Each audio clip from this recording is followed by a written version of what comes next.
weird time to be a teacher for many reasons. But one big reason is that you're supposed to be teaching students to think critically.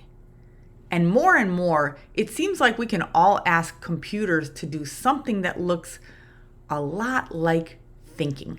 My name is Roxana Eldon. For the past 20 years, I've been working with teachers to make their jobs and lives more manageable. What I'm seeing lately with educators is that there's this vague sense that we're losing something. We're losing the ability to teach students something that goes under the vague heading of critical thinking. But at the same time, it's a little bit hard to put your finger on exactly what it is. In this video, I'm going to share the framework that I currently use with teachers for how to make sure you're still teaching students to think critically in the age of AI. But first, it probably makes sense to back up and ask, what exactly do we mean by critical thinking? What is a good working definition of the type of critical thinking that teachers want to teach students in the first place? And then we can talk about what parts of that are under threat from AI and what parts we might even be able to use AI to help with. So, okay, what is critical thinking?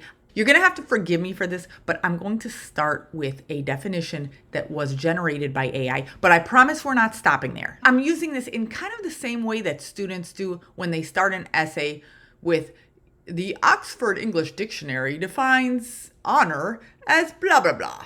Probably not the most original way to start, but it can be a good jumping off point because it gives us something that at least feels objective. And then we can work our way into the fuzzier areas of what critical thinking is. So here is what Anthropic's Claude gave me as a good working definition of critical thinking to discuss with teachers. Critical thinking is the disciplined habit of examining ideas carefully before accepting or acting on them, asking why, considering evidence, identifying assumptions, recognizing bias, including one's own, and evaluating whether conclusions actually follow from the reasoning behind them. And my first reaction is like my first reaction to a lot of what AI produces, which is this sounds like a pretty good workable definition. And that is often the first step of the emotional arc that I go through when I am asking AI to help me with something, and then AI comes up with this thing that is, not bad. It sounds smart and coherent. It is a little light on specifics. For example, if a teacher I was working with pushed a little bit harder and said, "What do you mean by teaching students to ask why?" I would probably immediately start stuttering. And that's because, first of all, I'd be trying to elaborate on an idea that really isn't my idea, which is kind of the definition of a cliche. Sounds good, but it's not your idea, and you actually can't unpack the thinking behind it. But also, asking why sounds, on the one hand, like exactly what education is supposed to teach you to do from pre-K through grad school. And it sounds like exactly the way a student might derail your lesson plan for the day by making you go off on tangents, answering unrelated questions, or sending you down rabbit holes that aren't completely related to your lesson. And it also sounds a little bit like something you'd hear in a professional development session where the presenter cannot answer any follow-up questions. So the first part of this AI-generated definition is falling apart on us a little bit as we look at it more closely. The same goes for considering evidence and identifying assumptions. Both good, both a big part of the point of education, both a little light on specifics, and also both of these things are things that conspiracy theorists will also tell you that they're doing. So is this always critical thinking? Like, this brings up other questions, and I think we just need to be more specific about what we're looking for. We can't just roll this out as like, here's what you should be teaching students. And I want you to pay attention to the thought process that is required here, because even if we can't quite put it into words yet, that has something to do with what we need to teach students about critical thinking. We're seeing that something can sound good, but still not quite be usable because it's not exactly saying what we're trying to say. We're gonna have to dig a little bit deeper to get what we really need out of this statement. The final two examples from the AI definition of critical thinking are recognizing bias, including one's own, and evaluating whether conclusions actually follow from the reasoning behind them. On a gut level, this feels closer to what I was looking for from this definition. At the very least, this feels like something that could become a one-day lesson plan to teach to high school students, and that feels like a starting point for me. Okay, the way I just broke down this AI answer, I'm not the first person to ever think about doing this. In fact, there are certain issues that keep coming up over and over again as educators wrestle with how to teach students to think in the age of AI. And one of these is the recommendation to question everything AI tells you. I'm actually going to talk about why I don't think that's the best approach. But I do want to acknowledge that that advice is meant to address some important issues that come up with AI.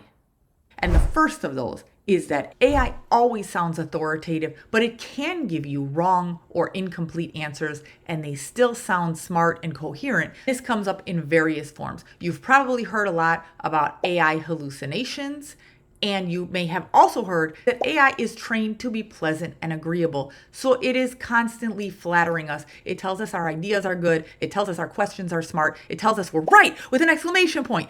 And in some cases, we can also see that that eventually will lead people down a path of reinforcing delusional thinking with AI that, again, always sounds authoritative and coherent. For the purposes of this video, I want to treat those all as one big problem, which is you're going to get a smart sounding answer even if it's not a good answer.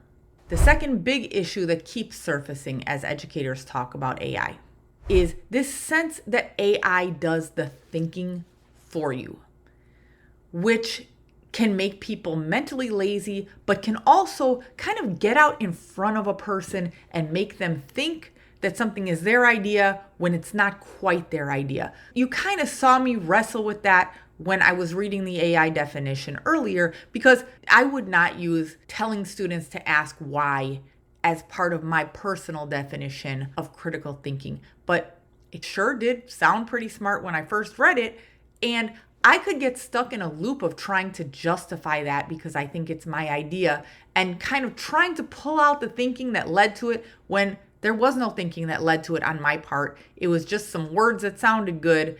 And all of that assumes that I'm even trying, because what most teachers probably worry about most of the time is that students aren't trying to do all that work. They're trying to have something to turn into use so they get a grade. And they are potentially not getting any of the mental exercise that is supposed to make their brains stronger in your class. Which again, I'm going to lump those into the same larger problem, which is AI taking over parts of our thinking that we really should be doing ourselves. A third issue that comes up with AI is that it can feel like talking to a human, but it is absolutely not talking to a human, and sometimes you should be talking to a human. These are three of the major challenges that we are going to face teaching students to think critically in the age of AI.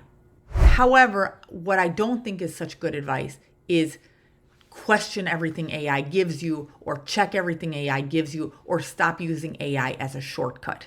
Our brains are wired to find mental shortcuts because we don't have time to second guess everything that we take in. We're constantly doing things like assessing whether we trust the person who's giving us information, or looking for outward signs of whether something is legit or not, or just matching something up as we learn it with what we already know about the topic. So all of these are mental shortcuts. I don't think it's realistic advice to tell students to question everything AI gives them. And because it's not realistic, I don't think it's a good way to teach students to think critically. The reason people use AI as a mental shortcut is because it does make a good mental shortcut. Does it sometimes make sense to check the output of AI? Absolutely. But for now, instead of telling students not to use AI as a shortcut, which they probably won't listen to, what I would say instead is using AI as a shortcut can be great. It can be a huge benefit, but it also has risks. you should know the risks of using AI as a shortcut. And then decide if those risks are worth it for what you're about to use AI for. So students should understand that AI can sound authoritative while giving them wrong or incomplete answers. They should also understand that there are parts of your thinking you should not outsource.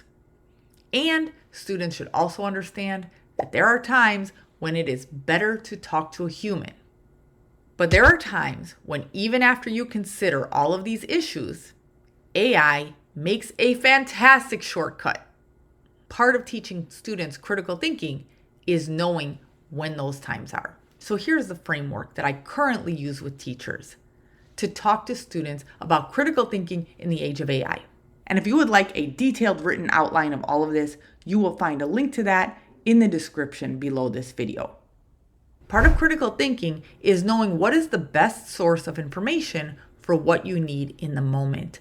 There are 4 major sources that students should realize that they have at their disposal, and they should know which of these is most likely to be the best source of information. So yes, one of those can be AI, and one of those can be another human being who is accessible to you, someone you can go ask and get an answer directly from that person.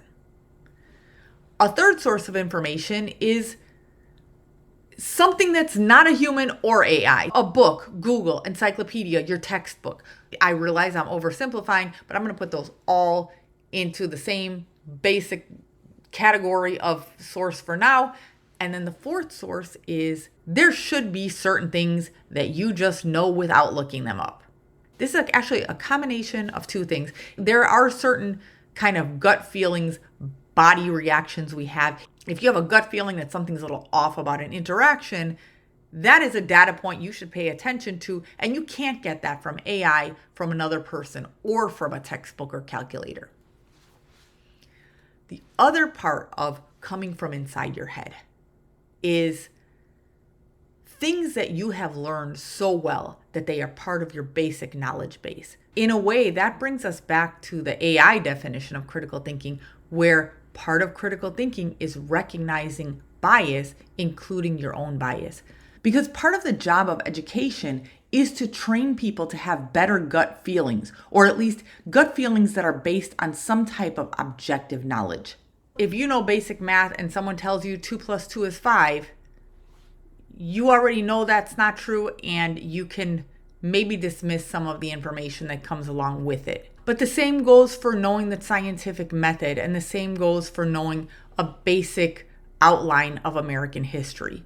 You need enough general knowledge to provide a scaffold for new information that's coming at you, because that helps you spot misinformation and disinformation. And that is a big part of what school is for. Aha! As a quick recap of the framework, part of critical thinking is knowing when it's good to get information from another human, when it is good to get information from AI, or when it is good to get information from another source. And then there should be some things that you just know without looking them up. This framework allows us to acknowledge that sometimes AI is your best source of information. One of those times is when you really do need a shortcut. You need the quickest possible way to balance out a gap in knowledge. The other of those times is when you want a human-like answer without a human interaction. And I say that because, yes, sometimes you should be talking to a human, but there are some times when a human touch is not a plus. It's a drawback. We get self-conscious in front of other humans. Nobody likes to feel like the one person who doesn't get it, and AI is not going to make you feel that way. So you don't have to be self-conscious that someone wants to know why you need to know this or why you don't already know it. AI isn't really going to give you an attitude like, why do you care so much? Which, think about how helpful that can be for a teenager who's struggling with the material in front of a class of other teenagers, or who has a really pressing question that is just embarrassing to ask in public. AI can help people fill in their knowledge gaps without all the baggage of interacting with another human. And this is especially important because not every human interaction is meant to be educational. In many cases, humans are looking to take advantage of a gap in knowledge or an asymmetry in knowledge. For example, when I drop my car at the mechanic, which I pay for a plan where my dealership does basic maintenance on my car for free, and they do a pretty good job, and they are all nice people. That being said, for something that I pay a fee to get for free, I have walked out of this dealership with some incredibly high bills after my regularly scheduled free maintenance. Why? Because they do a check on your car and they give you a list of recommended treatments for your car. And it is really hard to know what to say yes to and to know what is not a big deal or even kind of a scam. Now, if I had a cousin who was a mechanic, I would call that cousin and say, do I really need to have this part removed, cleaned, and put back in? Or is this just some very expensive thing that mechanics tend to say you need because they assume you don't know better? I don't have a cousin who's a mechanic. If I did, I probably wouldn't even be on that maintenance plan. But I have gotten in the habit of checking with AI every time I get that list of recommended repairs before I approve any of them. And some of them definitely have seemed like necessary repairs. Some could go either way, but for some of them, I'll get an answer like, this is usually not needed unless you have a very high mileage vehicle, or if your car is not making this particular sound, you actually don't need to worry that this part is worn out. And in those cases, it has saved me a lot of money because it has made it much easier for me to say no to those repairs without feeling like I was putting my family in danger driving around in my car. That is one example of how you can use AI to quickly balance out a knowledge gap that can leave you at a disadvantage. But it's also worth admitting that sometimes we just are too lazy to learn something unless we can learn it quickly.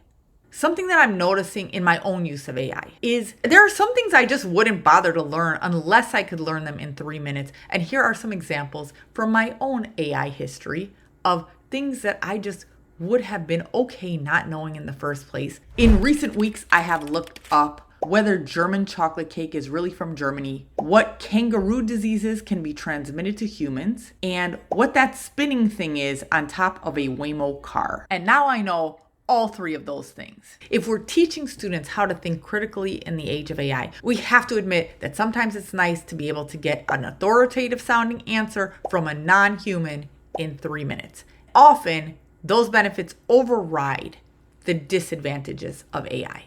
That being said, there are times when AI is absolutely not where you want to turn. There are times when you should double check the outputs that AI gives you, and there are times when you should be double checking any piece of information. In fact, checking information from more than one source is a basic research skill. Teaching research skills in the age of AI is something I'm going to be covering in another video on this playlist, which you will find the link to that in the description below this video. Thanks for watching. See you next time.